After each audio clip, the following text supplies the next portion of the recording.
Okay.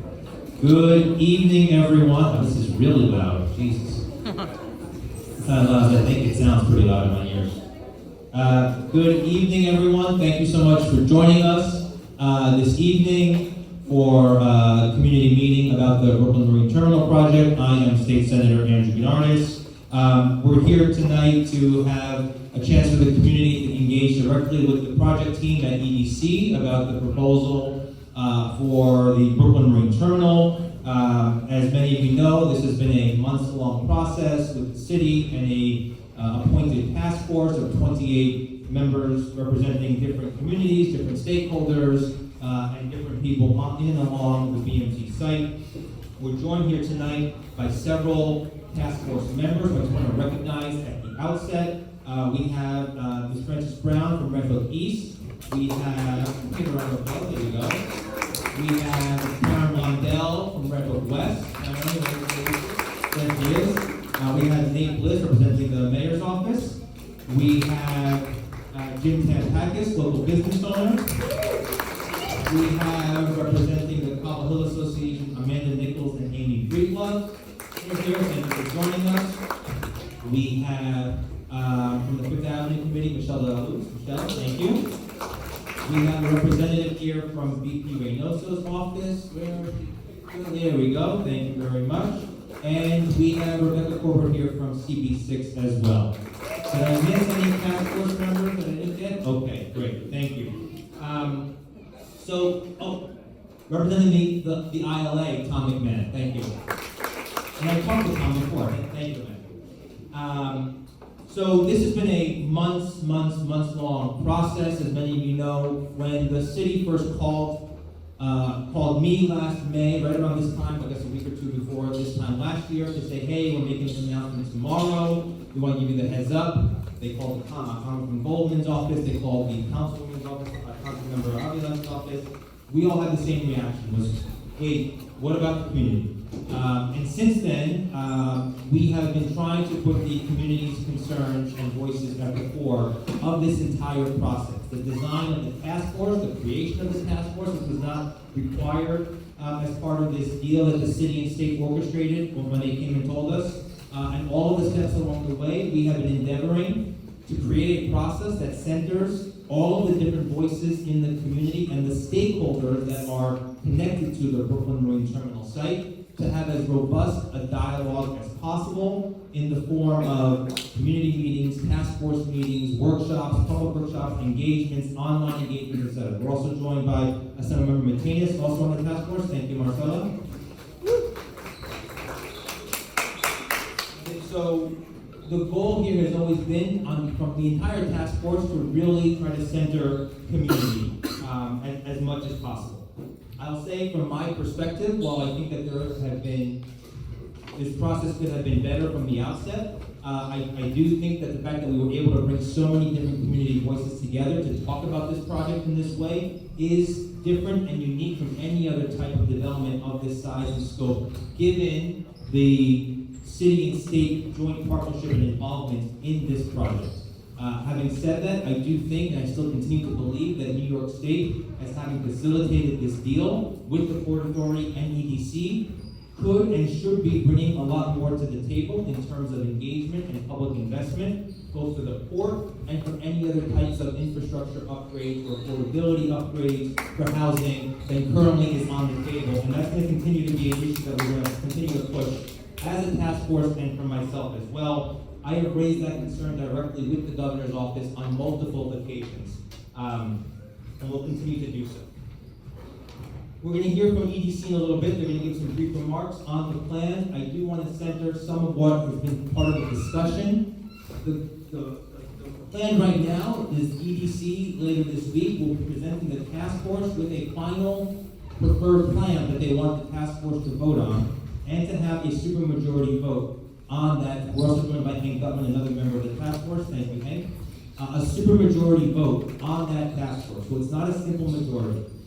We will get that plan later this week. There are still, I think, some outstanding questions that need to be answered as part of the city's design and construction of a final plan, particularly around the long-term governance of this structure, who's going to make sure that this is executed as planned, as designed, who's going to hold accountability for the execution of this project. There are still questions for me that remain outstanding on that front. If this plan moves forward and there is housing developed here, how do we increase levels of affordability for that housing so that people in this neighborhood and the adjoining neighborhoods can actually afford to live in this housing here? I think there's still work to be done there in particular. And also on the transportation and infrastructure front, I think there are still questions that have not been sufficiently answered before the task force can take the vote. And so when we are waiting for EDC's final preferred plan this week, these are some of the things that I know myself and other task force members will be waiting to hear about. Part of that, as part of the conversations the task force has been having, the city has been willing to put significant, I would say significant levels of public investment into community benefits for the adjoining areas connected to the BMT. Right now, and nothing is finalized until anything is voted on, but right now we are in discussions and in deliberations over more than $1 billion in community investments. In the mix right now is significant investment for the Red Hook night shift campuses for modernization efforts to the tune of approximately $200 million. There is discussion to increase the affordability thresholds from the original proposal of 25%, somewhere at least 35%, which costs public subsidy, which some of that money would come from. There is discussion for the creation of an affordable housing preservation fund for off-site preservation and creation of affordable housing. There are discussions about increased resiliency measures, transportation measures, efficiencies, and things like that. These are all in the mix. And so I think we as a community have an opportunity as part of our deliberative process, as we're asking questions and engaging, to determine what else we think might benefit the community that we can attach to this deal and have it be part of what if and what is finally approved as this process comes to a close. So that is where we are. My view on where things stand right now vis-a-vis the task force. Tonight we're going to hear from a couple of the other co-hosts who have put this workshop on with my office. I'll follow up in a moment. We'll hear some brief remarks from EDC, and then we're going to turn it over to questions from all of you. The questions will be moderated by Rebecca from CB6. Some questions have been submitted by community members in advance. Other questions will be taken from the audience. And our goal here is to answer as many of your questions as possible so that everyone understands exactly what we are discussing and what we're not discussing as well. So with that, I want to ask Karen to come up from Red Hook West. Karen Mondell, the president of the Association.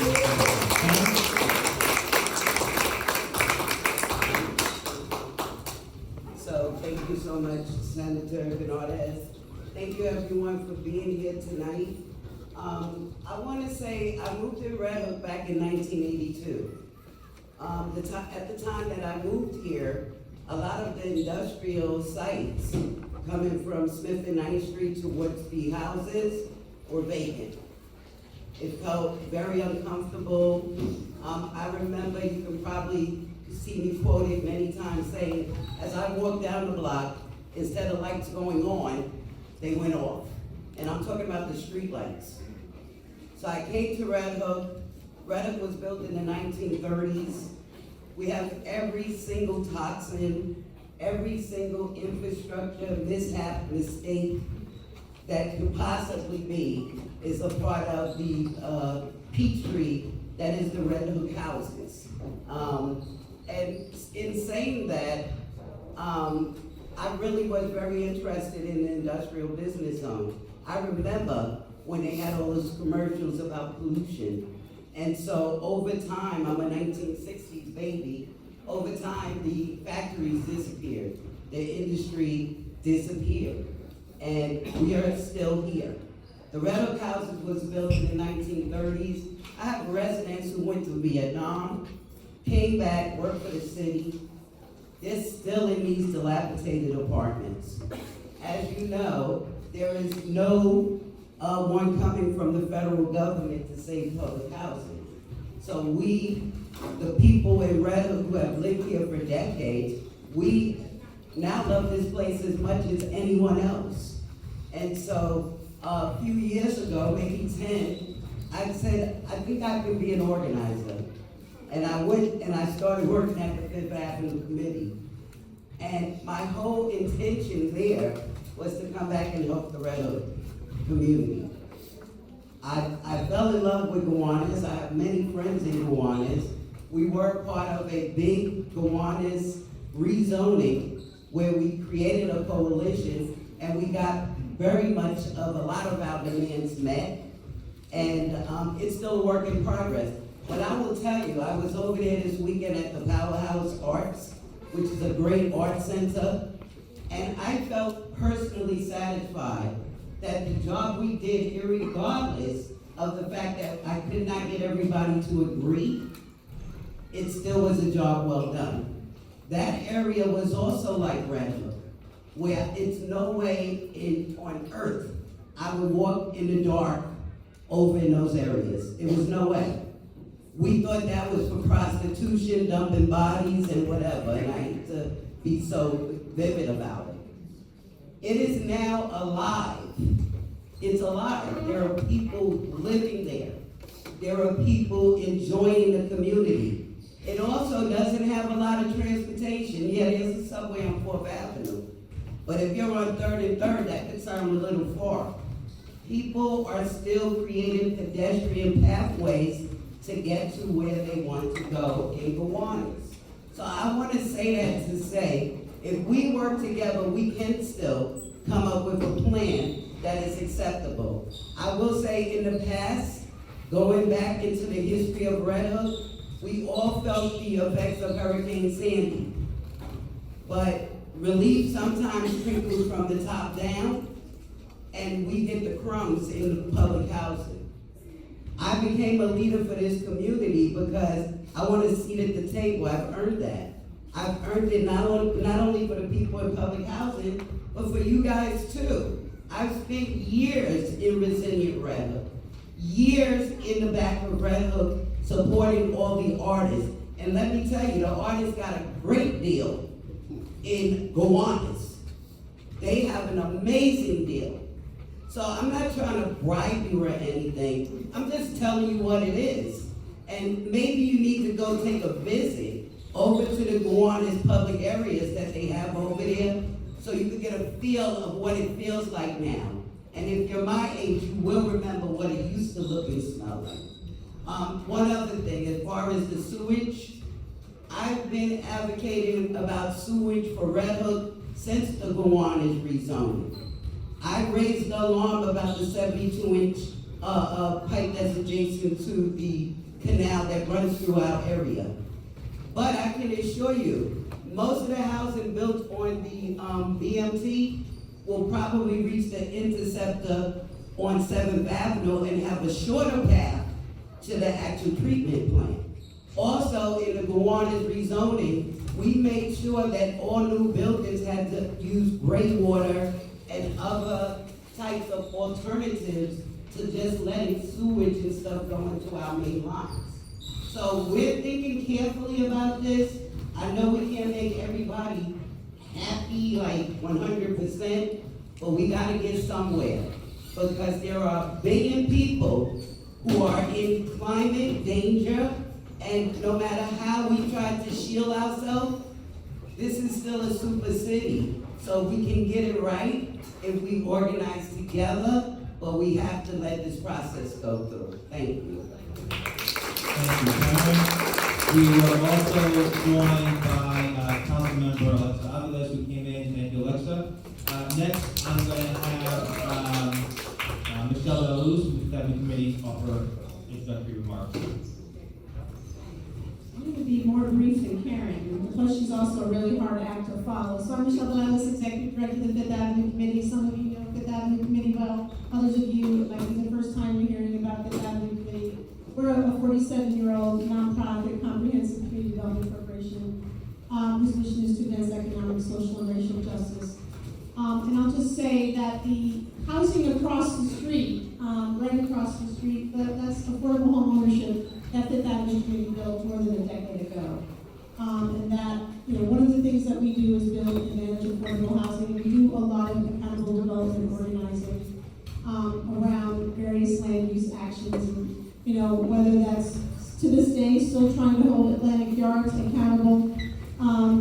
for its promises, or ensuring that as development happens, like in Kiwanis, that it delivers real results for folks, including deep and permanent affordability. Those are some of the things.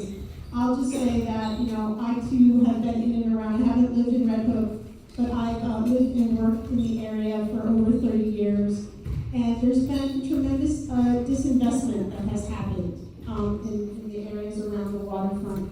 And obviously, as investment is being contemplated, it's really important that the priorities and the needs of the community are front and center. And I think one of the things that the task force has tried to do, and that EDC has tried to do in engagement with the community over time. And really part of the reason why we're here tonight is to hear from you about your questions and your concerns as we approach the deadline for a vote on what's before us.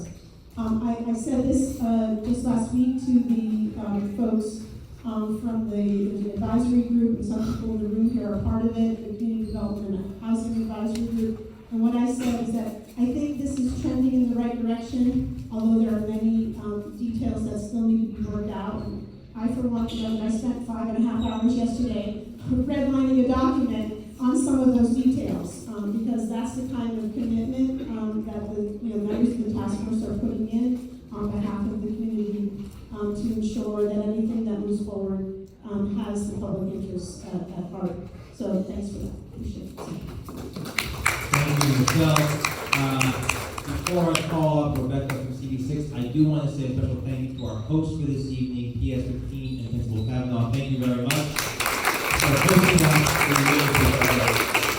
So Rebecca from CD6 will say some brief remarks, and then she will moderate the EDC's remarks, and then the rest of the questions. So Rebecca?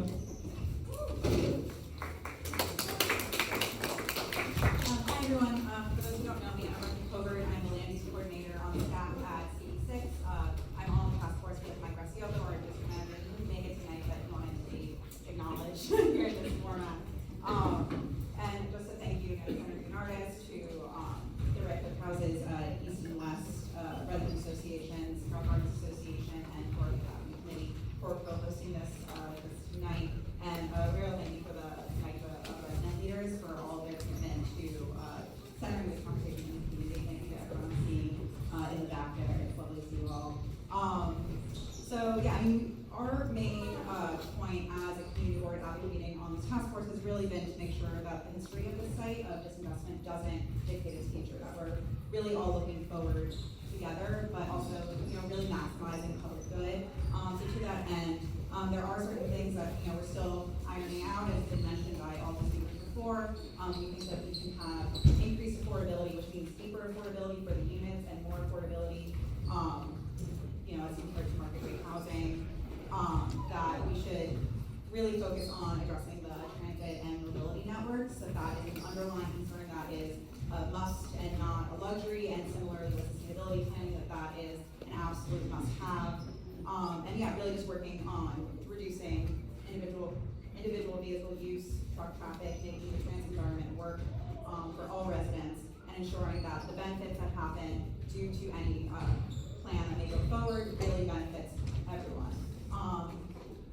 And just a reminder for those who weren't already aware, the CD6 website, we have ensured to put every single document that has been given to us that is a publicly available document. So that includes every task force presentation we've been given, that includes any Q&A document. So, we're trying to do our very best within this process to really be transparent and make sure that everything that we have, that we've been looking at and negotiating with, and really pressing on, much to, I'm sure other people should grin, I say the same thing a lot, but really be sure to look there, and you can kind of see the evolution of where we are, and there's still a long way to go in a relatively short amount of time, but we're all here to hopefully communicate and get to a place where we can really plan the future of Red Hook and on the waterfront and the district. So, with that, I will pass it on to EDC. If you have any opening remarks, I want to go through the slides. All right, Senator Carroll from EDC. Thank you so much, Rebecca, and I'll actually invite the rest of the EDC team up. For those who I haven't met yet, my name is Nicole Adkey. I'm a Senior Vice President of Government Community Relations at EDC. I've had the opportunity to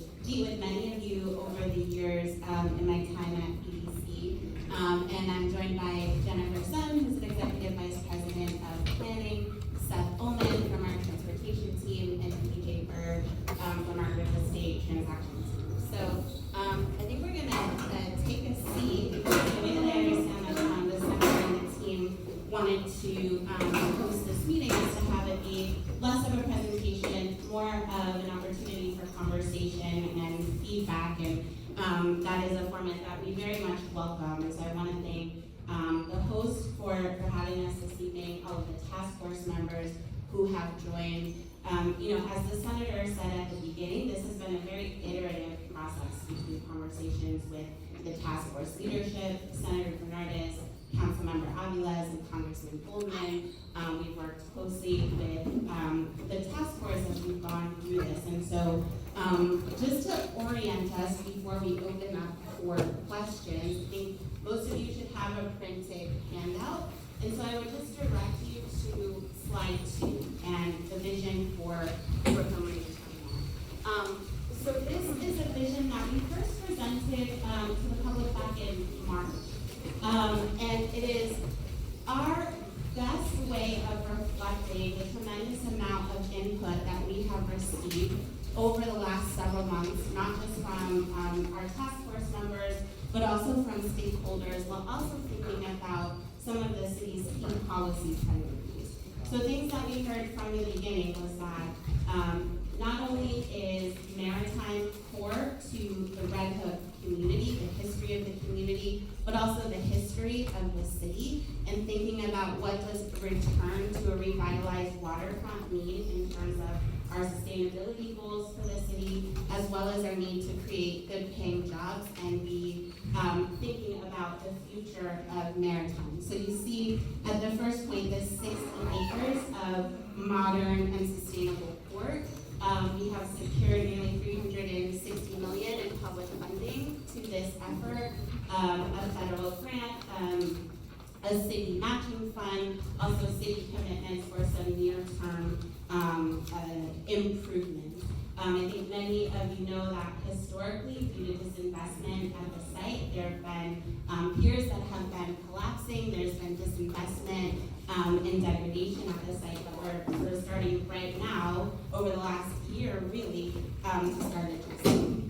We heard a lot about the need for increased open space and waterfront access. So you see that the site is anchored by 35 acres of public open space, including 5,000 linear feet of public waterfront access.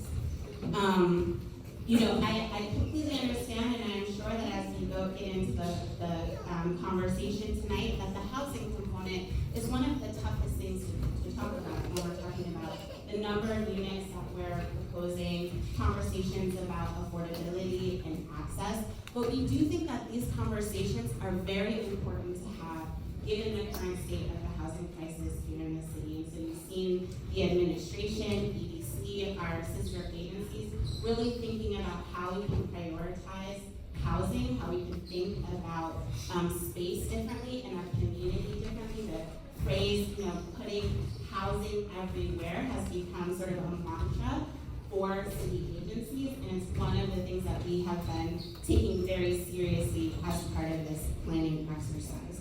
So 7,700 housing units, and at that 35% affordability rate, nearly 2,700 of those as being permanently affordable. We also have heard from many community members about the need for community facility space. So you see 280,000 square feet of community space, 300,000 square feet of commercial and retail space, 270,000 square feet of maker, creative, and industrial space, and then a hotel with 400 hotel keys. There's a lot more to this plan, and for those of you who have been part of our last few public workshops, you see more details about the resiliency planning, the transportation planning, reimagining the Brooklyn Cruise Terminal here on the Red Hook side of the project. So we won't get into all of those details tonight, but just want to make sure as we start these conversations that you have this handout. Please welcome to flip through, and for specific questions, we're happy to answer those. So I will stop there and turn it back over to Rebecca for Great. Awesome. I'm going to do a little bit of thing, but not need time. So you see, That's for, that way when you guys finish.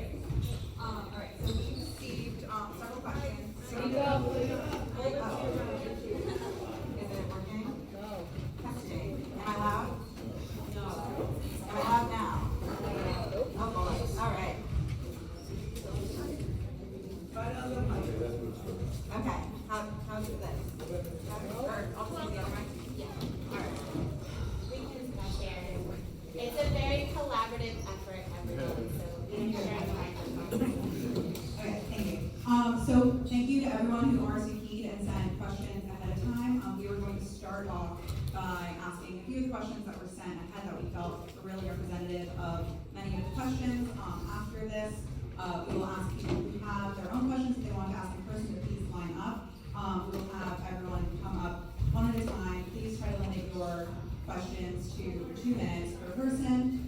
Let's try to listen to everyone's questions and the full answers so that we're really learning from one another. If someone asks your question, please feel free to pivot, or if you step out of line, that is totally okay. We want to make sure that we are maximizing the amount of questions and answers that we have in this time. And please phrase your question as a question, and remember to be respectful to everyone. So with that, I'm going to ask the first few questions that we pulled out. So the first one was, can you describe exactly what kind of jobs and industries we are talking about here?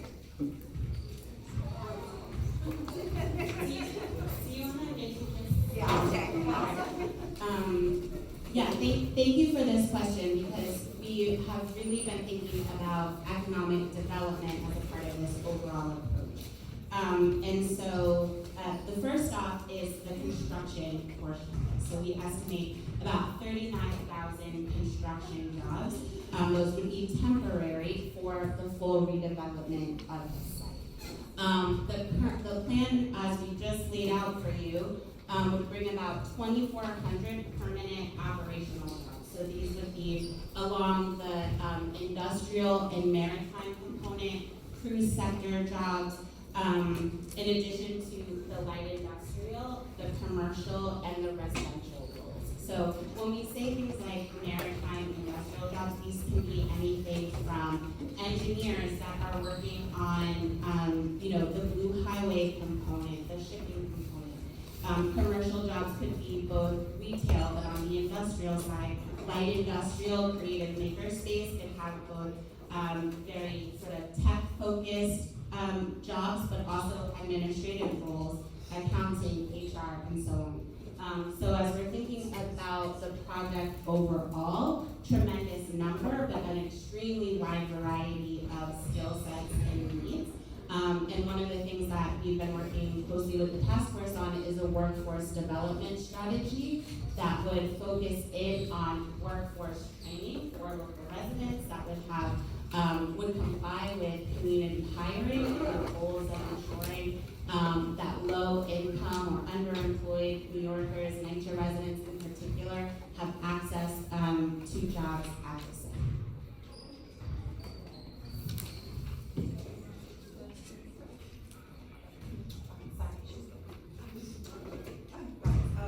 So next question was, how will various community organizations be involved after the task force approval?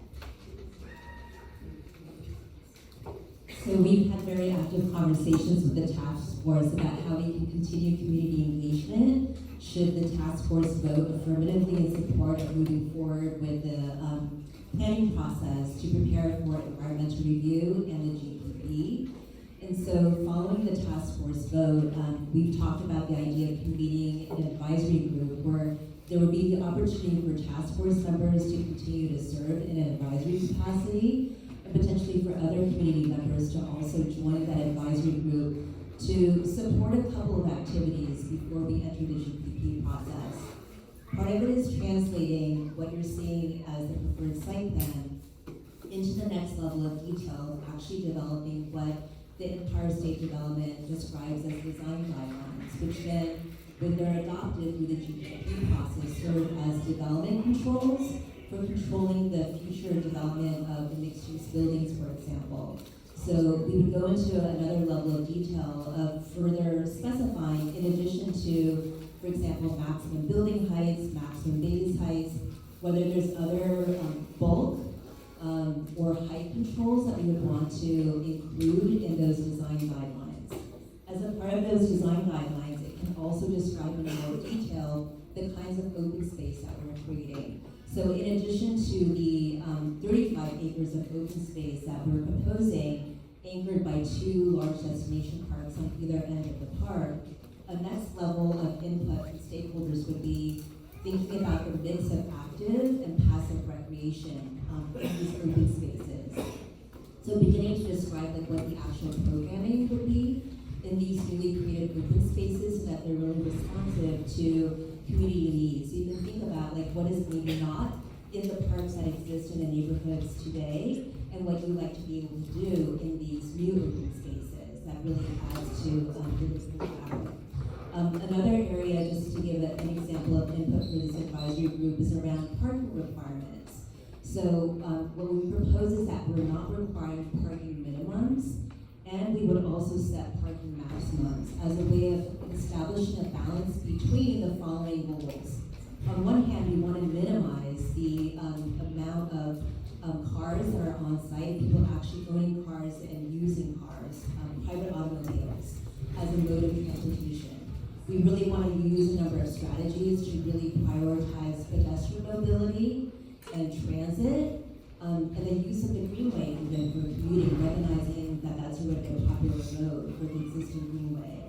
And so we want to do that of minimizing car usage and not oversupply parking at the BMT site.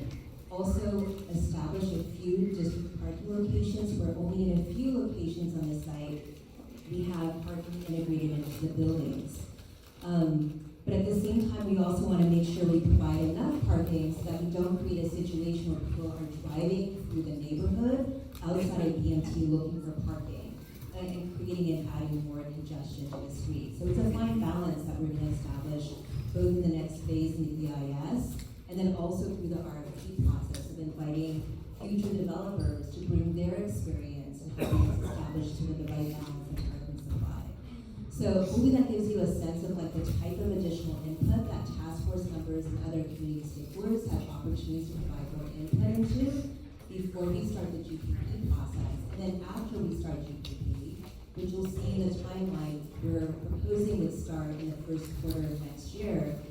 During that environmental review process, during the GPP process, there's required public engagement throughout.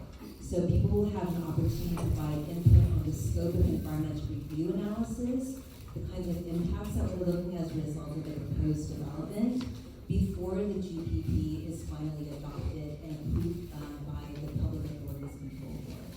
So this is all to say that there's a lot of more community engagement that will continue. In many ways, this is the beginning of the process rather than the end for community. I just wanted to add on to that one of the things that we're really negotiating now actively as a task force along with the EDC project team is what the governance structure will look like once the agreement and the site plan, if it is approved, what that looks like. How about now?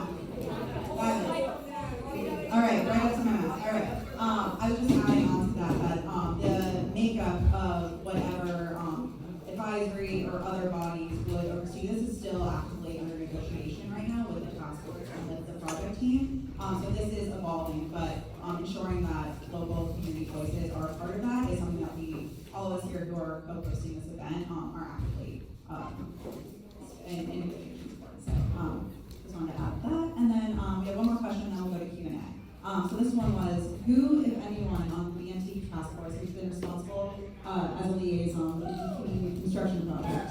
As a clear understanding on the part of the BMT Task Force members of the final configuration of the BQE Atlantic Avenue intersection must affect the transportation plan at the north end of the BMT site.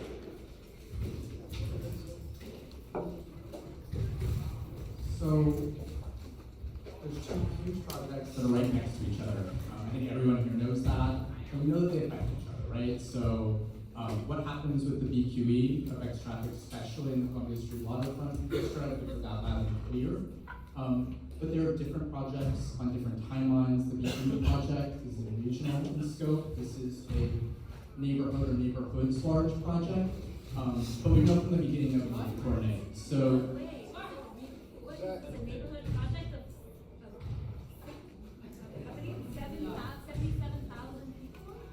So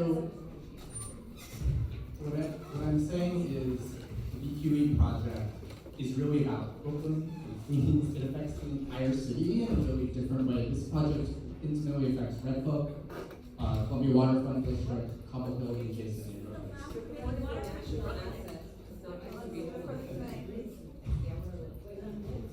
I'll just say we've been coordinating on a weekly basis with DOT on the BQE project and the Red Hook project. We know they need to speak to each other. in terms of the task force, yes, they have asked us many times how these are coordinating. We had DOT chief of staff come to a task force meeting to speak directly to this issue, I think about a month ago at this stage, and respond directly to task force questions about what this coordination really looks like. Each project, when we move into EIS, we have to speak to each other within the EIS. So if the numbers are aligning, so if the sites are aligning, the transportation plans intimately, transportation will interact most certainly. That said,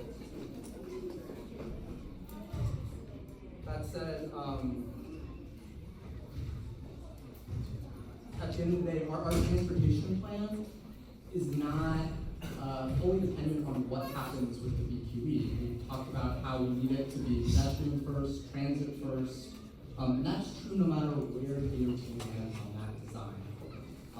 And so that's how we've been proceeding, and we'll continue proceeding that way through the EIS, the GDP. Obviously, there'll have to be coordination during construction if those processes ultimately overlap. So these projects will continue to speak to each other throughout.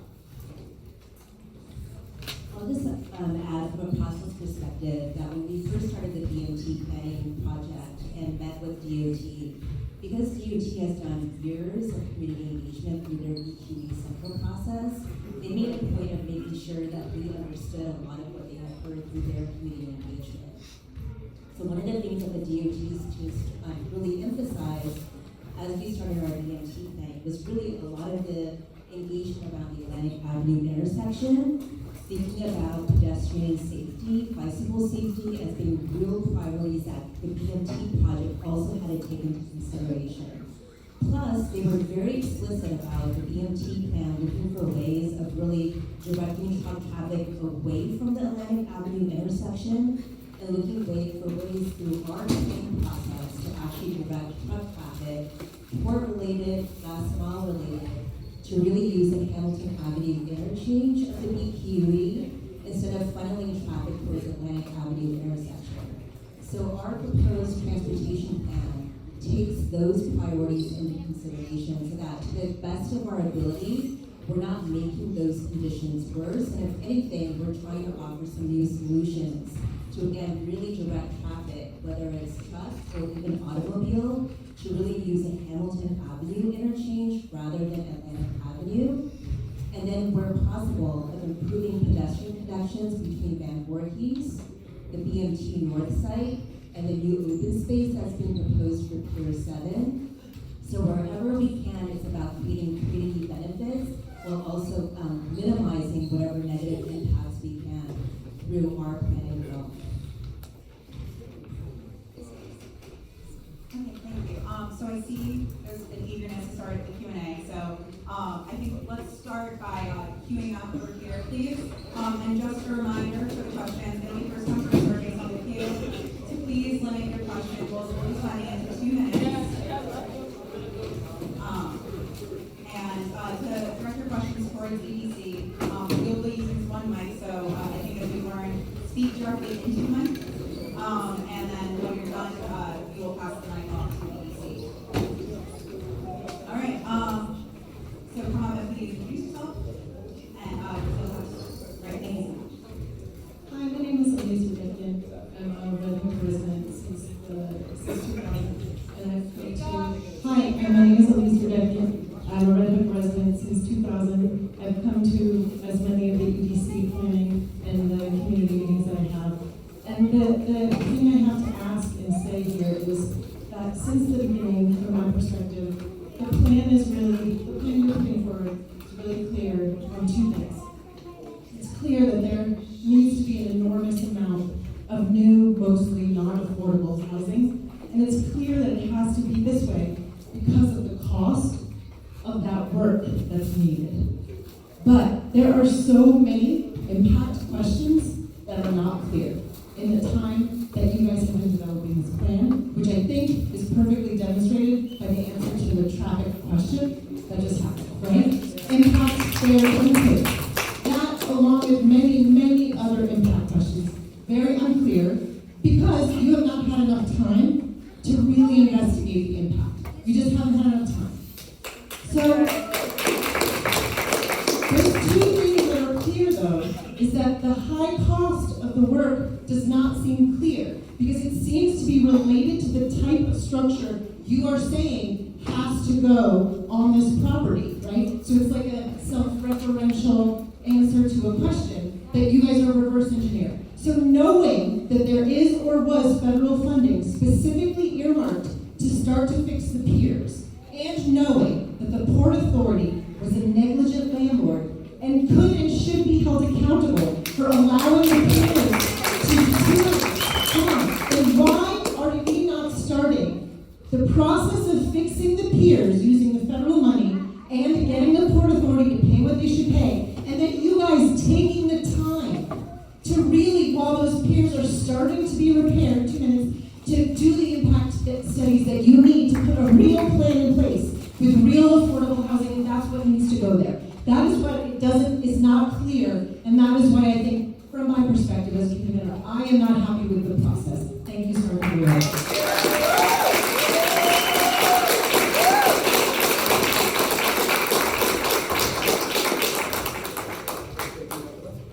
So I'll just take a moment to explain how we, propose the pier configuration that we are as a part of the preferred site plan. So when we announced the partnership with the Port Authority and the state for EDC to gain management control and really invest in this planning process and community engagement process, we applied for 3 federal grants, even before we actually officially, as EDC, had full control of the site. Because we saw that there was a unique opportunity to apply for millions of dollars for supporting pier infrastructure improvements and electrifying the port. So we applied to 3 programs: the US DOT Mega Grant, the Ports Improvement Development Program, and the Clean Ports Grant through EPA. And I'm describing this just to show that there was a real commitment and a belief in the potential of the Red Hook Container Terminal and the port to continue to support an important function in green goods, to support consumers and businesses in the city, and support supply chain resiliency. And I say that because there's a real belief in that important policy goal. Now, at the time that we applied for those grants back in April of last year, we did so with very limited information. We didn't have our own pier inspection reports. We had to at best rely on information from the Port Authority. We also relied on input from the current Red Hook Container Terminal operator, believing that our primary priority would be to replace the 2 decommissioned piers, Piers 9A and 9B, with a marginal pier. The current container terminal operator, amongst other maritime industry stakeholders, was very clear that the finger piers were obsolete and needed to be replaced with a marginal pier. But what we didn't know at the time was that we needed to design a larger marginal pier. So in those grant applications, we proposed, let me have an opportunity to respond. So at the time that we applied for the grant application, our proposal was to replace just Piers 9A and 9B with a marginal pier, based on the limited information that we had. Once we started the planning process and brought on a port planning consultant who's done master planning in other ports of the United States and around the globe, plus talking with shipping companies and port operators around the world, we got further input from the maritime industry that we needed to design both a longer pier that not only spans Piers 9A and 9B, but also Pier 8 to provide sufficient length of the berth to support a wider range of maritime activities than what happens today at BMT, and a deeper or wider marginal pier in order to save on dredging costs and provide the surface area for the wharf to support a more efficient, higher capacity, and more competitive port. I'm responding to My your question comment. is not about conserving maritime. My question is about not holding funds hostage. Yeah, all right. Everyone, okay. That was not my question. It's not Let about. Rebecca reset everything. Yeah, we'll try to get through this quickly. I do want to give EC an opportunity to answer fully all the questions, but I do understand that They there's need to actually answer the question, not get roundabout. People don't want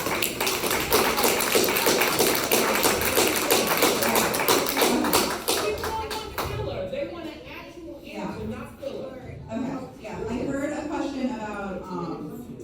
we'll get to your question, and then to earmark for later. I did hear a question about like why did the larger marginal appear, like what led to that decision. I think there'd be a little bit onto that, and also there's a question about phasing. So just something to think about. We'll move on to the next question. You can round back to that one. Hi, I'm James Clevis.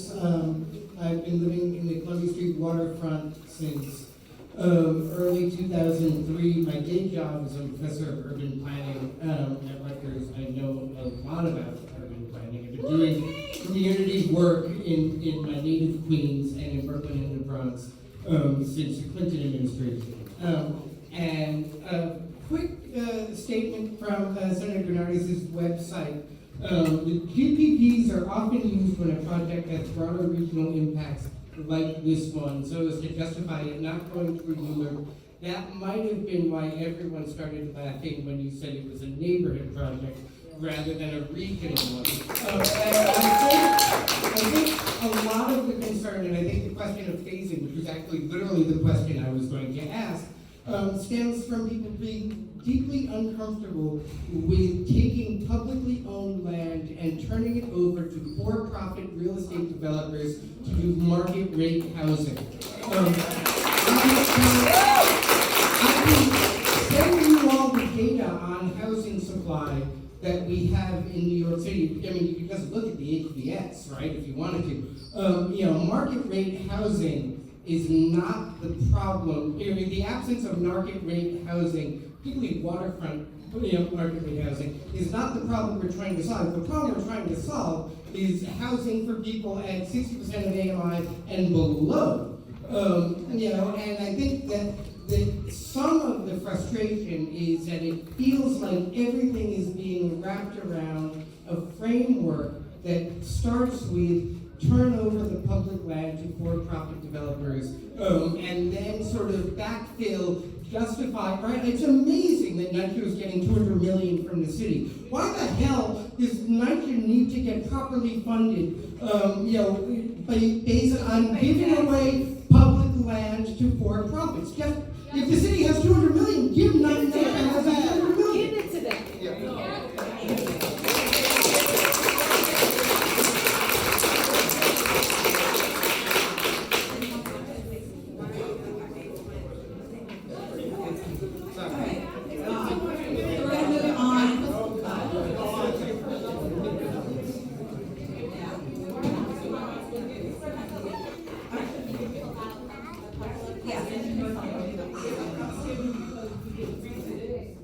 Just quickly, I wanted to clarify that the land is being retained by the city and it is being turned over to a Brooklyn Marine Terminal Development Corporation, which will be a publicly controlled entity with a board of directors made up of local officials. Not being So the buildings will be land lease buildings? yes. Yeah, so then lease buildings. Thank you. Our next person is available for 2 minutes. We'll start once again. Thanks so much. Hi, my name is Rania. I have a couple questions inside this as well, under 2 minutes. I've lived in the Columbia Waterfront District for 20 years and run the building. So I want to say that the EDC plan is a thinly veiled plan to give public land to private real estate developers, like the head of the EDC's Andrew Tinkle and our corrupt mayor. We are urging you, Senator Bernardis, and the entire task force to vote for a no to this plan. The last remaining waterfront in Brooklyn should not be charged with solving the city's housing affordability problem. Our community needs dignified careers beyond as doormen to luxury gentrifiers. This plan completely lacks any vision for environmental futures. Why not give Portside a home? Or support Sunset Park's uprose to create the environmental projects that PDC has forged? Why not let our own community decide on the jobs we wish to create? I'm an artist, I'm a professor, and I can tell you right now that these projects are doing nothing but driving the once cultural capital that New York used to be into a corporate, desert of culture. We are exhausted from corrupt politicians and developers destroying every single neighborhood, every single empty space, and every community of color that we have in this. Building these towers is exactly the wrong direction for all of us in this neighborhood. Why not wait to put the tens of thousands of people who moved into the new developments, into the Guanes, 1 mile away from here, before building this new disaster.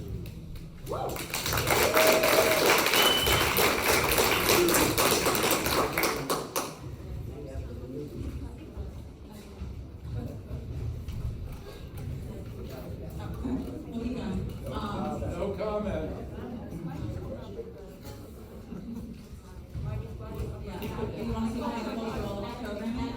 Yeah, there's a program. I'm not sure what Uprose project you're referring to, because Uprose is a co-chair of our offshore wind advisory council. We partner with them, supported their Grid 2.0 plan, so there's a lot of engagement that we have with Uprose and other stakeholders in Sunset Park. So that is Actually, Uprose is calling out EDC for the So- lack of so- community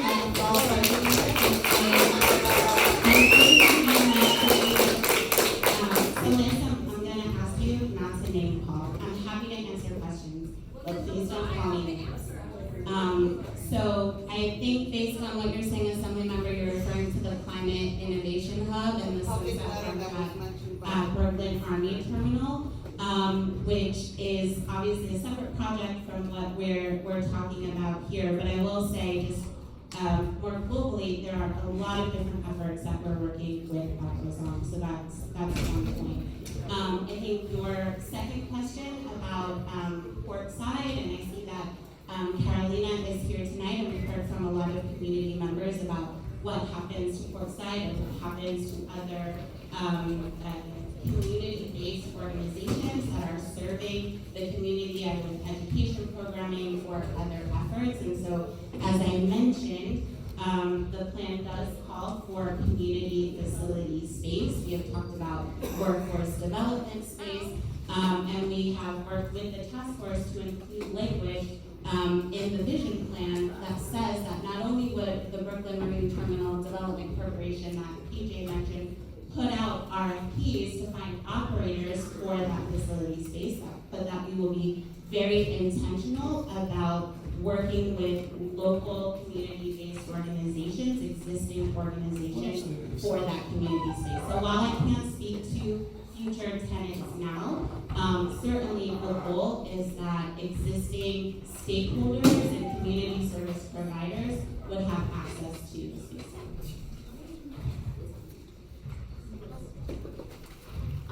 The question, I'm gonna pass this to PJ in terms of the phasing on timing and when pieces would actually be available. This is a long-term development plan, and we've envisioned implementation over 10+ years. So the first RFP will be for the new port and cruise operator that we be seeking proposals to really invest in the site. It would be the first time that we would, here at BMT, be able to attract someone to invest in the port, because instead of there being disinvestment by the Port Authority and a lack of commitment to the port, you have unitary control here with the BMT Development Corporation with long-term site control. There would be the port and cruise RFPs first. We envision that the hotel that would be next to the cruise terminal would be a good early first mover as well. And then the first housing RFPs would be in 2027. 2027. All right, thank you. Hi, my name is Alan Mokma. I've lived in Red Hook, Columbia Street, waterfront since 1999. I'm also a new member of CB6. And thank you. And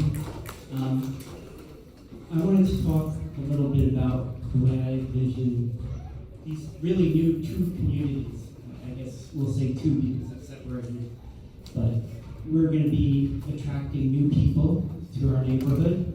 And I think the kinds of people we want to attract are people who are not car dependent. I think we cannot fit one more car on our streets. We need fewer cars on our streets. We need buses to be prioritized and have right of way. How many people have been on a bus with 70 other people and saw about 6 people in private cars blocking the way and ruining everyone's day? That's happened happened to me enough times that I think Columbia Street should be dedicated to the B61. I don't want to see trucks moved onto the BMT, because that's just going to make more room for cars. So what my question is, and I'm leading up to, is when we attract new people, we should be attracting people who, in the future, envision a car-free lifestyle. There could be car shares for those emergency situations, but no parking. Why should the maximum be anything but zero? That's my question to you.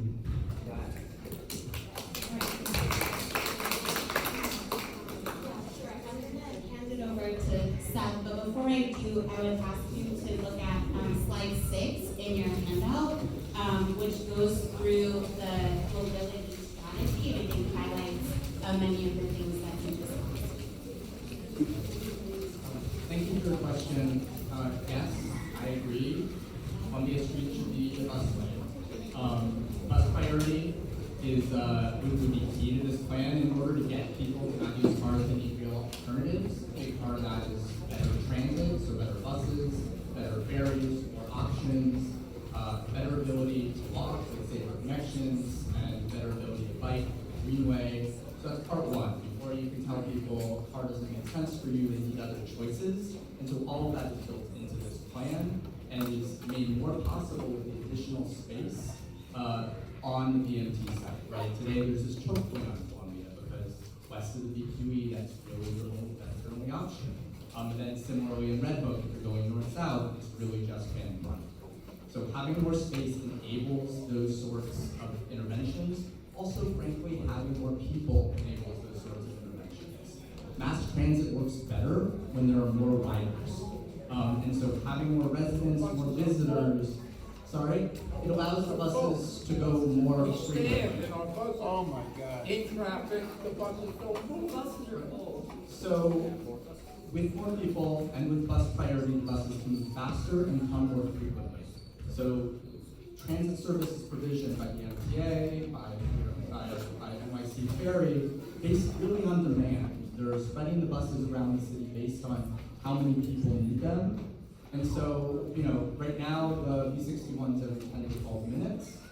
If you had a lot more demand, it could very easily be every 5 or 6 minutes. In order to make it reliable, you absolutely have to get those cars out of the way, which means not adding many additional cars, but also creating a clear, enforced busway priority, both in Red Hook and the Columbia Street waterfront and beyond. And so we're committed to working with the MTA and DOT to make that happen as part of this plan. It's really only possible because there has to be some other way for vehicles to move. It's not just people in their individual cars, it's emergency vehicles, it's deliveries. But the goal is not to make it easier for vehicles to move through the city so that you're not incentivizing additional vehicular travel. The question is, why does there have to be a single parking spot? I think it's a fair one. I've been thinking about this a lot when people say, who's going to move to new market development in Red Hook, given existing transit or traffic? And I guess I throw it back and say, who lives here now? Who's made that choice, right, in terms of how they get around the neighborhood? People that have cars. 20 years from now. We're not talking about us. We're talking about the young people, they don't even have driver's licenses. People who buy multi-million-dollar luxury apartments don't ride the bus. They're gonna have different expectations. 50,000 units of luxury housing, who's gonna buy those apartments? They're not people who are gonna expect not to be able to use their cars.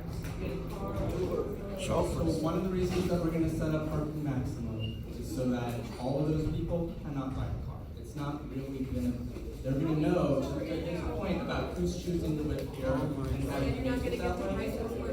No one's gonna have a choice. They're gonna come with their wallets. Their wallets are gonna speak. Their wallets are gonna buy those apartments. No one's gonna be able to choose them.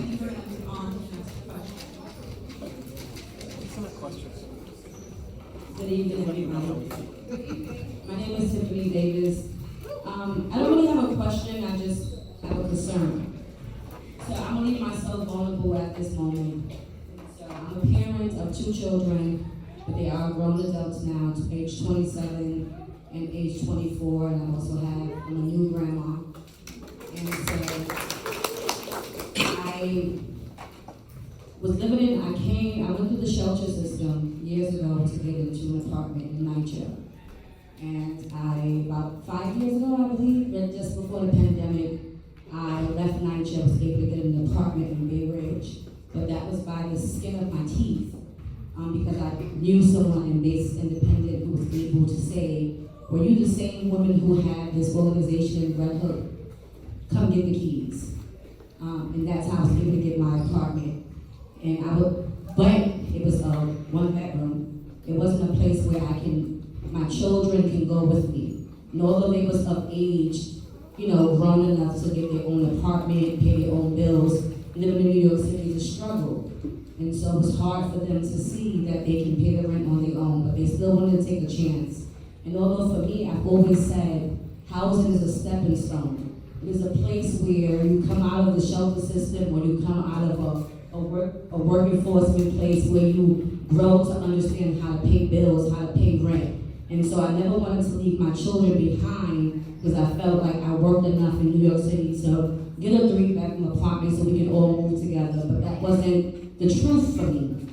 I had to leave my children behind in NYCHA to find a 1-bedroom apartment to uplift myself as being a young mom, having them at the age of 14 years old, and trying to figure out how to get out of housing, how to show them how to grow up without depending on the government to provide housing for us. But that wasn't a reality for us. I still had to leave my children behind. And even to this day, I live back in Red Hook after so many years of fighting to get out of housing. I still had to leave my children behind in housing to find an apartment. My daughter's in Bay Ridge, subleasing an apartment for me. My son is in housing, which I left behind. And so we need to be able to find a space where housing is really affordable for our young people, so our young people can have the same luxury we had years ago. I have a lot more to say, but my time is up.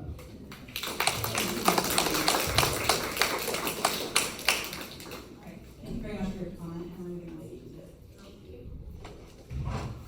Hi guys, my name is Victoria Alexander, and I'm a 22-year resident of Red Hook. And in 2011, I joined the CAG, which is the Community Advisory Group for the Superfund site. And a year after that, Sandy happened. And then we started rezoning Gowanus and going through a process. And as somebody that has lived through a rezoning, I know what real community engagement feels like and looks like, because I worked with Karen and Michelle in Gowanus, where we did create a coalition, because we had the time to do that. We did real community engagement. And you know what? That is not happening here. There is not space for this community, and we deserve what every other community in New York City gets to go through. Why does Red Hook not get the same opportunities as every other neighborhood? We deserve what everybody else gets, and we are being shorted here. We deserve an opportunity to talk about the process and what happens in our own community, and we have historic knowledge that is not being resourced.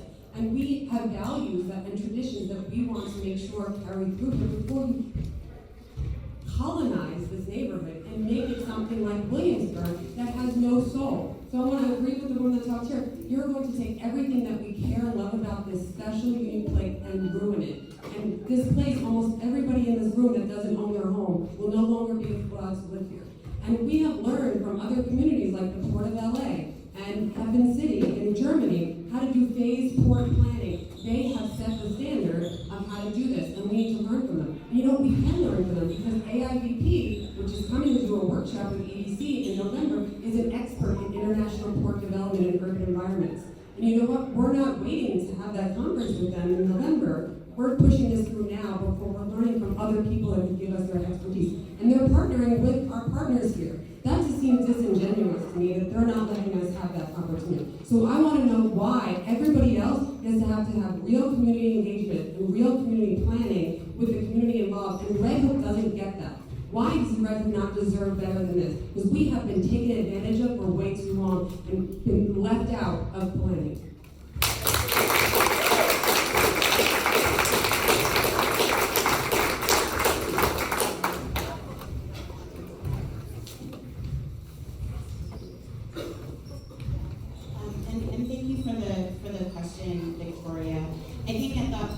with what you're describing with Kiwanis and the rezoning and the Euler process, which for folks who aren't familiar with that phrase, that's the city's land use public approval process. That is one regulatory way to do land use. What we've been using the phrase GPP, that stands for General Project Plan, which is a state process that, yes, to Victoria's point, is different from Euler. But in our discussions with the task force leadership, with the task force, with many of you here, we have done a tremendous amount of stakeholder engagement. So just for example, public opportunities to take tours of the site, bus tours of the site for folks who have never had access to it before. A tremendous number of public meetings, including, I know it was controversial, but even the opportunity to engage with the site planning tool and to actually, see the different potential layouts for the site. Our task force meetings, dozens and dozens of task force meetings over the last 10 months since we first kicked off our engagement process back in August. So while I understand that the process is different and folks may not be as familiar with it as they are with Euler, it doesn't diminish the fact that over the last 10 months we have done workshops with Ms. Wandel and Ms. Brown. We have rented space from Tiffany at the Red Hook Arts Project. We've done drop-in sessions. Like, there has been opportunities for stakeholders to provide input into this plan, and that is why it is reflective of things that we talked about tonight, the resiliency, transportation, and others. So thank you. All right, thank you. Also, just a time check, we're about 7:45, and we do need to do space we can leave at 8:15, but I've got a little extension. And just for anyone who does not get a chance to answer the question, please email us. Every single question that was asked, either submitted beforehand or that we cannot get to tonight, will be responded to in an email. As long as you RSVP or put your name and sign-in sheet, you will receive an email with all of those questions answered. So I just wanted to put that out. You guys hear me? My name is Julian Tisch. I'm a Red Hook resident. Woo! Wow! Don't do that. I'm a Red Hook resident. I'm also the political director of Teamsters Local 814, which is the union in the logistics industry. Represents 30, 40 members in this neighborhood. We have a bunch of other Teamsters Locals that also represent workers in this neighborhood, and that also live here in this neighborhood. This plan, as it's been presented, and it's changed very little from the beginning, with the overwhelming opinion of the public of the neighborhood that this is a bad plan, and that it's going to be very bad for renters and bad for local industry. The plan hasn't changed barely at all, so the reality we're still looking at is a plan that's going to massively increase the cost of living in Red Hook for the poor and working class folks, those of us who are here, who are not the rich people. It's going to be very hard for us to live here. And all of these other industrial businesses, like ours, like the one that I work at, and like another one where my other union sisters and brothers work on Midlake Street, all those places are going to be in jeopardy, right? Not to mention the port, because the port at a certain point, we're already at an economic, we're basically at a competitive disadvantage doing logistics in Red Hook compared to Jersey, compared to other parts of the city. It's not built the same way, and there's a ton of traffic. If you put this amount of residential density, if you put 5,000 new, wealthy folks with 1 to 2 cars per house, like, we're barely hanging on. Like, we will be at a significant competitive disadvantage. Doing logistics, whether it's at the port or warehousing like what we do, will be economically unviable at a certain point, right? And so for my folks on the waterfront in the ILA, we want them to be able to grow, but down the road, shippers may not even choose to send their stuff to Red Hook because it's essentially going to be an unviable area to work. So this plan, on so many levels, is failing what the neighborhood needs in terms of like keeping this neighborhood affordable, keeping it a place that working class people can have pretty dignified jobs, right? So all that being said, and we heard Congressman Adams talk about the priority was to fund the port and leave the housing decisions to later. But I want to know, I'm not asking questions to EC, but I can do that to the face. I did that in the last few meetings, right? I want to know from the task force members if we'll commit to putting another alternative plan on the table that is not based on housing, but is based on saving.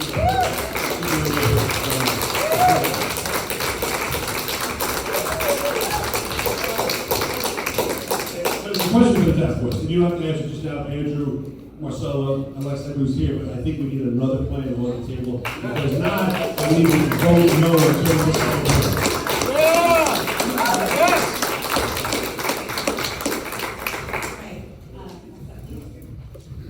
Hi, I'm Randy Gordon from Tiffany Place in the Columbia Street Waterfront District, and I do have a question for the EDC. I want to follow up on those comments on the transportation plan, because as you were saying, I'm very familiar with that bottleneck of Columbia Atlantic, and in all respects to folks who have said this should be a car-free zone, agree, but probably not realistic.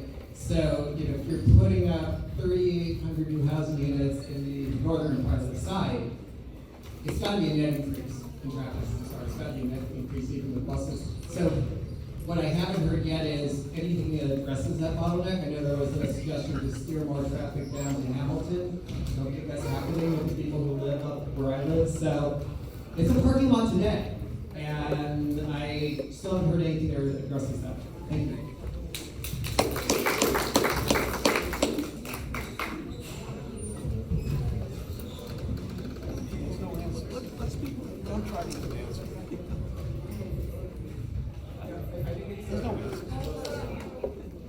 So absolutely, we're not going to say that we add thousands of units, we're not going to add a single car trip. And we're also not going to build roads to accommodate all the additional traffic that someone might want.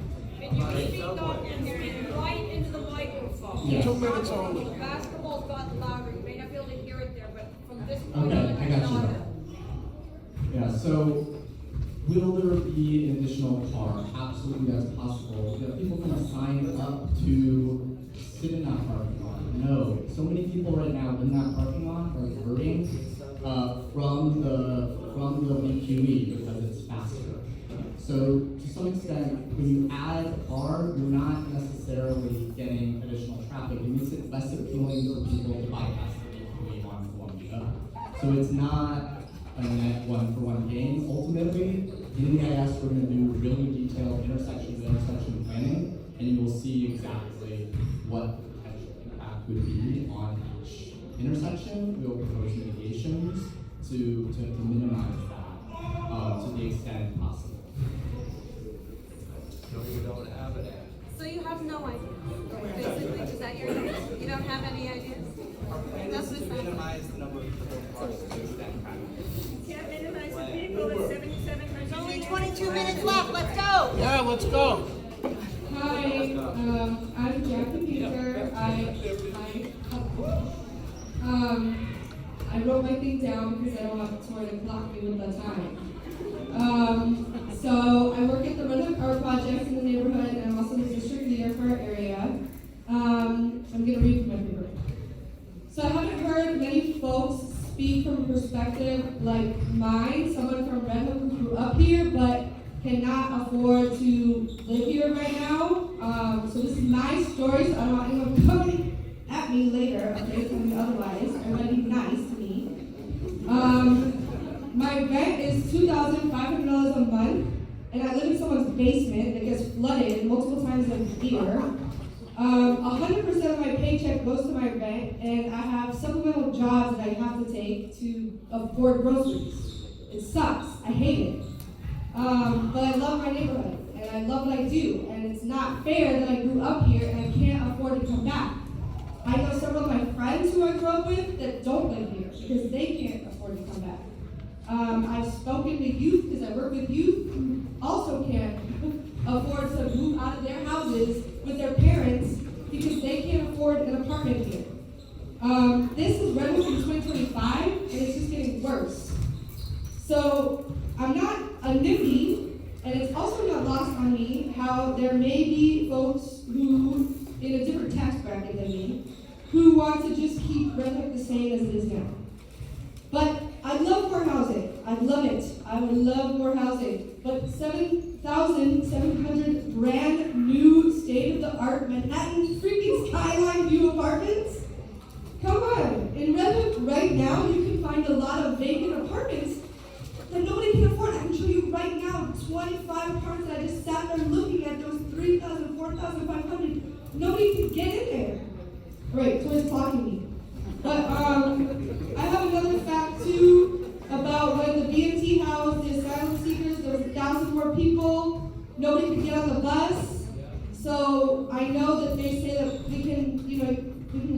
MTA, we tried to work with the MTA, then it didn't work, so I don't know how the EDC has a magic card with the MTA, I don't know, we tried that, again, it didn't work.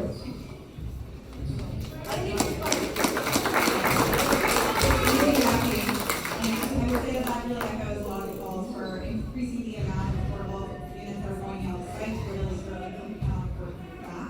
And also kind of questioning some of the methodologies in the MTA, which requires more demand than currently exists. But I would point to some of the, maybe you can speak to this later, there's an EDC shuttle that has been picked around as sort of an interim transit and mobility option, while the MTA decides that more people use the current bus system to include bus routes, right? Not. Hi, everybody. My name is Nico. I want to start by saying Red Hook is an enormous family. I have friends on the task force, both leaning towards a yes vote and some leaning towards a no, and we're still there. Whatever happened to consequences? I read this morning about Hudson Yards and low-income housing just failed. And it's one particular establishment responsible, they're off the hook. You've lost Atlantic, sorry. Some of us need to be reminded that when this process started, it was a new port. It was the port of the future. It was beautiful. The whole press release was one mention of housing. It wasn't until December, when most of the community wasn't even aware of what was going on, that 7,000 to 9,000 units were presented on the task force a day before everybody leaves for 2 weeks for the holidays. This is strategy. This is not only strategy, it's also a total distrust of the community and a total distrust of the democratic process that we have in place. If it's going to take 10 years, use sooner. So it'll be another 2 years. Right? You're involving the community. It's okay. And I would say start there and let's build something beautiful here. But let's put the money that's already there into the port, please. Thank you.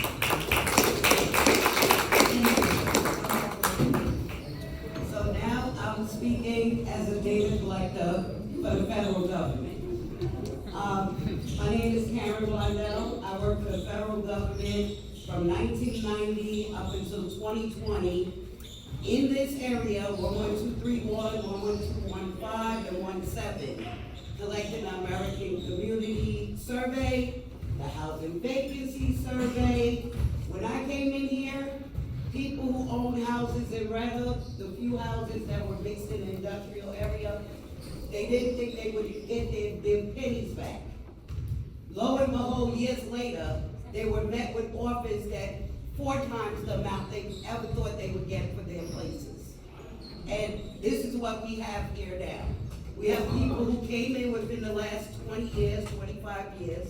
Yes, you've been here a long time, but you came in during a time where you also have people in public housing where the rules change.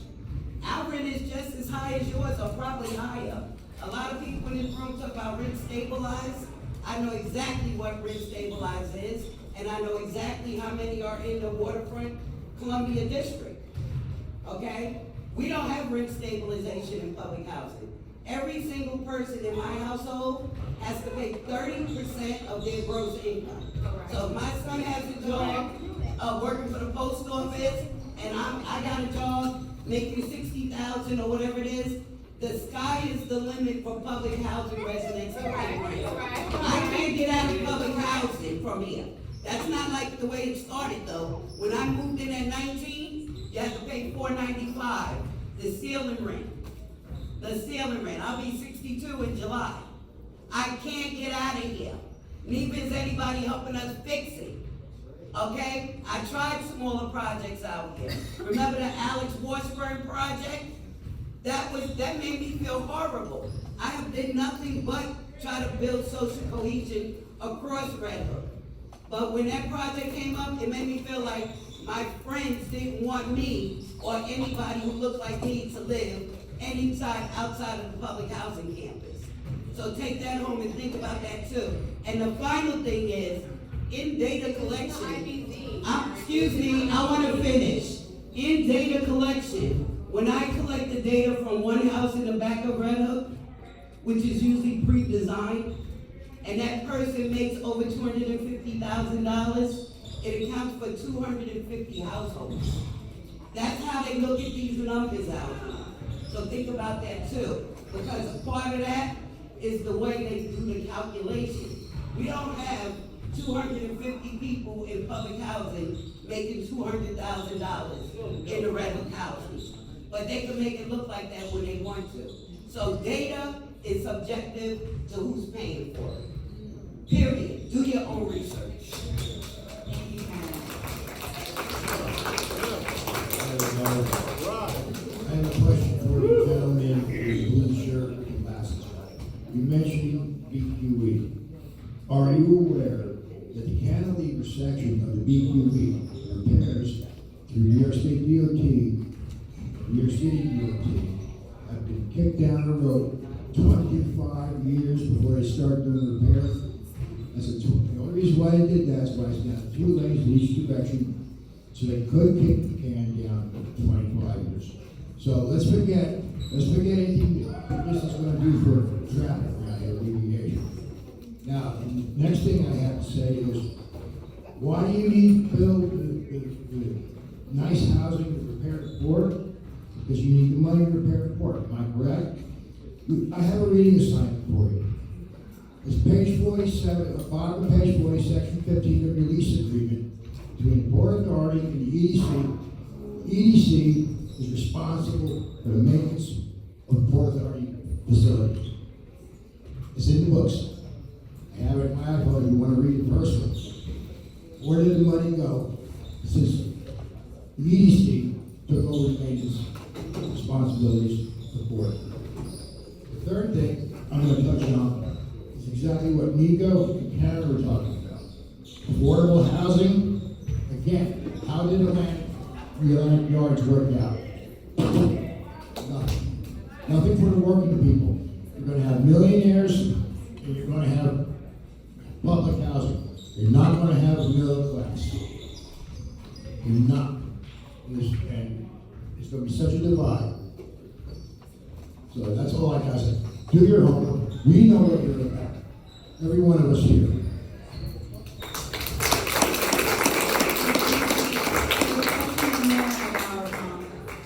Connecting with the BQE, cantilever, budget all, and then the second one maybe about sort of basic when affordable and market rate come online.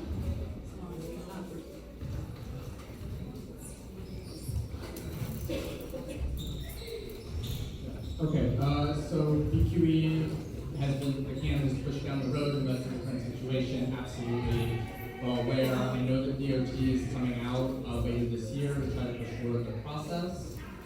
We're not building our plan assuming that their process is in place or that there's nothing in BQE. The transportation for the site needs to work with the conditions as they are today and with whatever conditions change in the future. So I hear you that it's been a long process and it could be a long process to come. Question to me was when the first housing would come online? When would market and affordable happen? Yes, market and affordable would happen simultaneously. This is mixed income housing with both affordable units and market rate units. It takes 2 to 3 years to build a building. So earlier tonight I said that the first RFPs for housing would go out in 2027. That means that the first housing would come online in 2030. Yeah. So you guys, to my nicer friends, I want to say one thing. Related has already been lobbying. Related has been after this waterfront since at least 2016. And they've already been lobbying, and it's in the records, Red Book Development, that's what it says. Another project that they did was Hudson Yards. A 7-minute walk away, they're looking to tear down the Fulton, Elliott, Chelsea houses. Okay? When you make a deal with the devil and you let him in your home, those are the type of things that happen. So be careful who you let in your home. All right? But that's not even, I just wanted to say that because it was said before. The Brooklyn Marine Terminal Task Force is barreling towards a decision that will irreversibly reshape Red Hook and the Columbia Street waterfront. Let's be clear. The proposed redevelopment plan is not about helping communities. It's a land grab by developers disguised as revitalization. And it must be stopped. This isn't urban planning, it's a bad real estate deal. A sham process built on secrecy. From the beginning, this process has been a farce, a predetermined outcome based on a false premise, with no consideration for alternate scenarios and using the state's law land review process to circumvent the local community. There has been no meaningful transparency, no real accountability, and certainly no genuine engagement with the community that will bear the brunt of this project. In fact, the Columbia waterfront isn't even represented on the task force.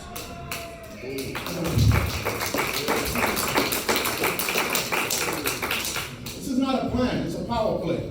Meetings held behind closed doors, key details concealed. The so-called community engagement process was a checkbox exercise, selective, service level, and rushed.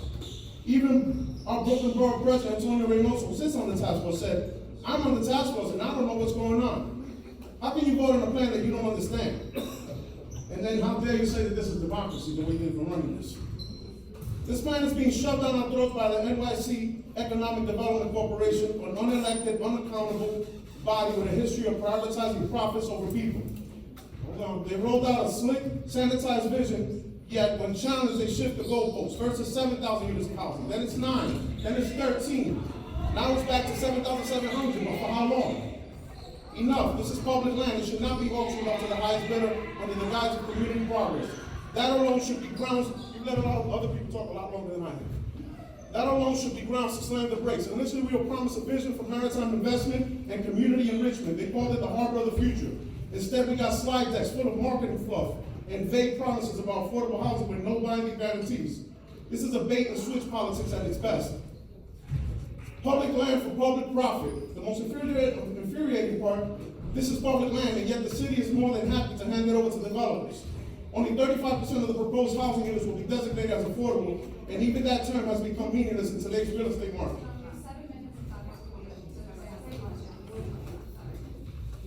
Well, let me just say the last part. All right, so every moment of the fast forward, vote no. This has been a sham, there's no profit.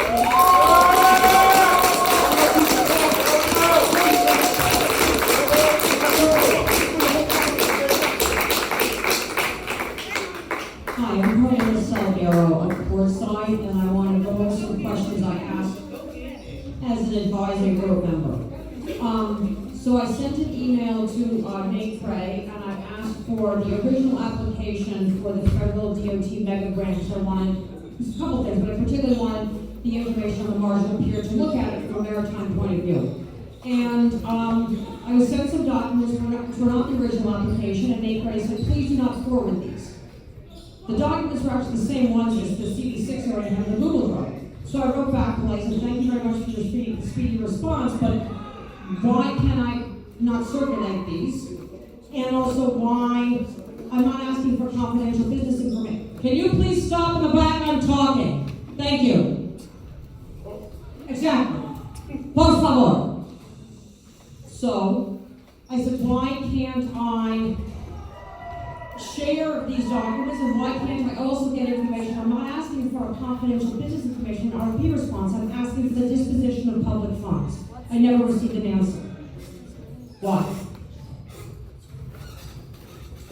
Yeah, why? Why can I not get a copy of the federal DOT mega grant?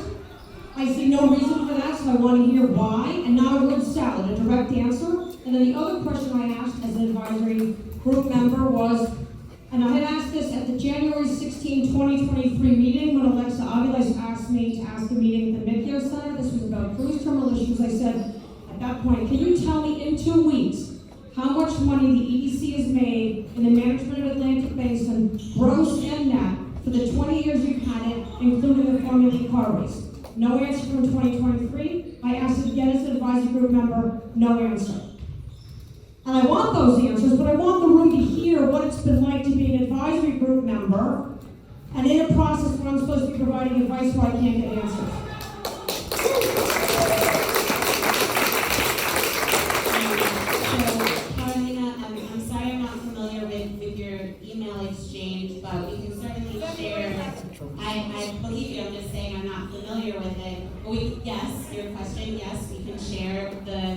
DOT grant application.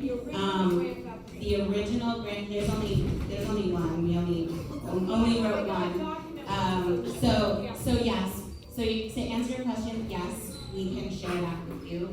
And then your second question was about EDC revenue. How much has the EDC made gross and net in Atlantic Basin every year for the 20 years you've managed it, including special event stuff like the Formula E? So not just your rent of maritime and transportation trucks and shed centers. Because we want to know, the community has been wanting to know what you earn. There. Yeah, so I don't have those numbers off the top of my head, and we can follow up with you on it. That's just the best answer that I have right now. Thank you. Thank you. We'll be sure to follow up on that. Okay, we have one or two more questions. I apologize for the 2 minute back. We'll get your questions before we make those. Hi, I'm Kiersey. In a virtual meeting with Joanne Simon, the City Club of New York advised that under the New York Real Estate Property Tax Law 485X, the entire building may be tax exempt or partially tax exempt, not just the affordable portions, even if they include luxury housing. This is a huge flaw to your argument of luxury housing in this project. Given that the EDC has argued including luxury housing is necessary to fund the port, has this issue been raised in task force discussions? Is this something you can provide any clarity on? How this tax structure and finance model is being addressed in your plan?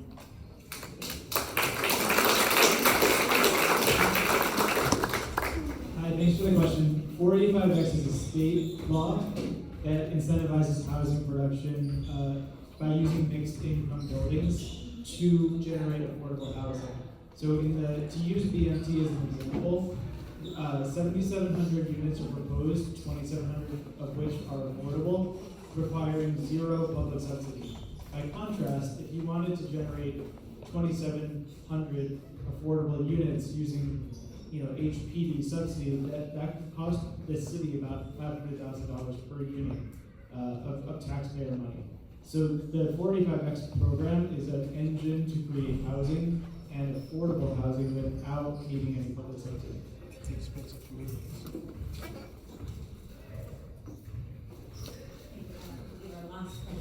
We'll finish up.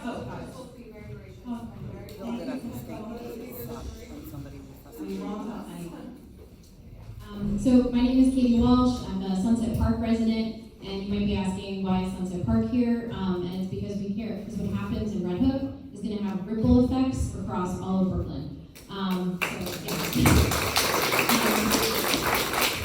So there's a couple of things, that have come up today. We have gone through our own process and engagement with EDC, and just building on what a lot of people have said, a lot of broken promises, and a lot of lack of transparency, and a lot of lack of accountability. And so I know I'm just building on what has already been said, which is that if that's the starting place, it makes it really difficult to trust a process. I was so surprised to see another hotel, because this was something that we went through with Industry City, trying to put a hotel in Sunset Park, which folks fought very hard against. The question that I want to pose directly is, this is a general planning process, right? So you're talking about using this because it has a regional effect and it has a further impact than just Red Hook. So what kind of engagement have you done to a community like mine in Sunset Park?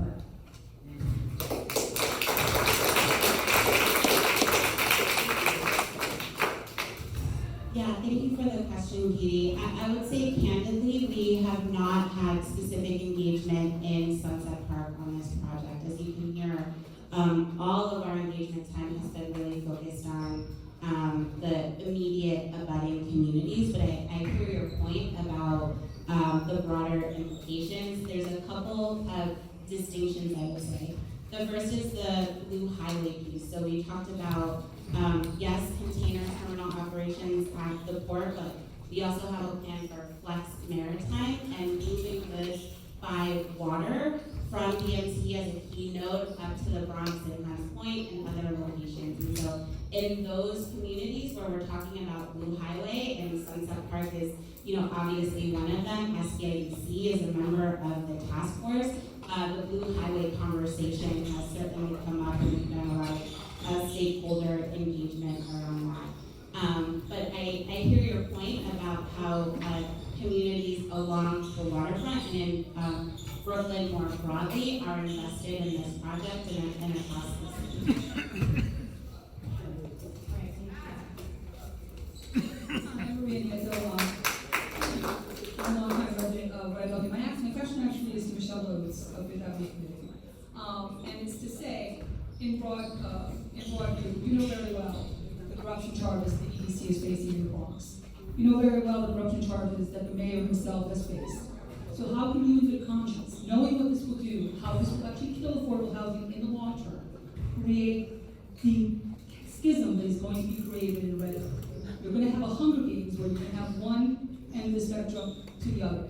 You will have tarnished the legacy of what the Fifth Avenue Community stands for, and you will be the person under whose stewardship it failed. So I want to keep that in mind. And Nicholas, you also know who your boss is and the corruption. So how can we as a community trust the stewards of this mega project that will have a 100-year legacy for our communities? Thank you.